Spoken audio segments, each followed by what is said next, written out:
This is just a sample of the audiobook. To get the complete audiobook, access the link posted in the first comment. The clamour excited by the present work has not surprised me, and hence it has not in the least moved me from my position. On the contrary, I have once more, in all calmness, subjected my work to the severest scrutiny, both historical and philosophical. I have, as far as possible, freed it from its defects of form, and enriched it with new developments, illustrations, and historical testimonies in the highest degree striking and irrefragable. Now that I have thus verified my analysis by historical proofs, it is to be hoped that readers whose eyes are not sealed will be convinced and will admit, even though reluctantly, that my work contains a faithful, correct translation of the Christian religion out of the Oriental language of imagery into plain speech. And it has no pretension to be anything more than a close translation, or to speak literally, an empirical or historico-philosophical analysis, a solution of the enigma of the Christian religion. The general propositions which I premise in the introduction are no a priori excogitated propositions, no products of speculation. They have arisen out of the analysis of religion. They are only, as indeed are all the fundamental ideas of the work, generalizations from the known manifestations of human nature, and in particular of the religious consciousness, facts converted into thoughts, that is, expressed in general terms, and thus made the property of the understanding. The ideas of my work are only conclusions, consequences drawn from premises which are not themselves mere ideas, but objective facts, either actual or historical facts, which had not their place in my head simply in virtue of their ponderous existence in folio. I unconditionally repudiate absolute, immaterial, self-sufficing speculation, that speculation which draws its material from within. I differ toto coelho from those philosophers who pluck out their eyes that they may see better. For my thought I require the senses, especially sight. I found my ideas on materials which can be appropriated only through the activity of the senses.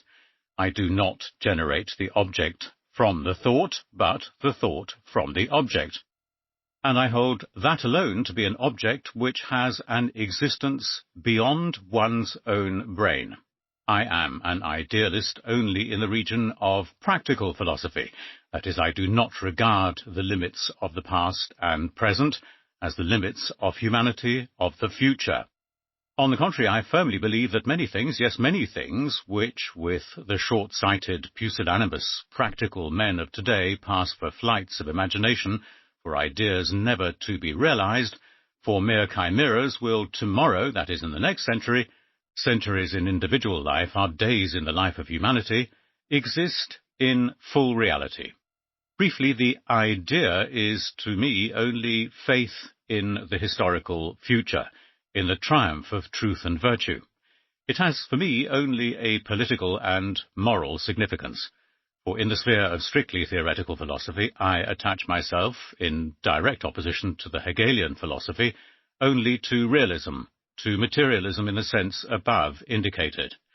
The maxim hitherto adopted by speculative philosophy, all that is mine I carry with me, the old omnia mea mecum porto, I cannot, alas, appropriate. I have many things outside myself which I cannot convey either in my pocket or my head, but which, nevertheless, I look upon as belonging to me, not indeed as a mere man, a view not now in question, but as a philosopher. I am nothing but a natural philosopher in the domain of mind, and the natural philosopher can do nothing without instruments, without material means. In this character I have written the present work, which consequently contains nothing else than the principle of a new philosophy verified practically, that is, in concreto, in application to a special object, but an object which has a universal significance, namely to religion, in which this principle is exhibited, developed, and thoroughly carried out. This philosophy is essentially distinguished from the systems hitherto prevalent in that it corresponds to the real, complete nature of man, but for that very reason it is antagonistic to minds perverted and crippled by a superhuman, that is, anti-human, anti-natural religion and speculation. It does not, as I have already said elsewhere, regard the pen as the only fit organ for the revelation of truth, but the eye and ear, the hand and foot. It does not identify the idea of the fact with the fact itself, so as to reduce real existence to an existence on paper, but it separates the two, and precisely by this separation attains to the fact itself. It recognizes as the true thing, not the thing as it is an object of the abstract reason, but as it is an object of the real, complete man, and hence as it is itself a real, complete thing.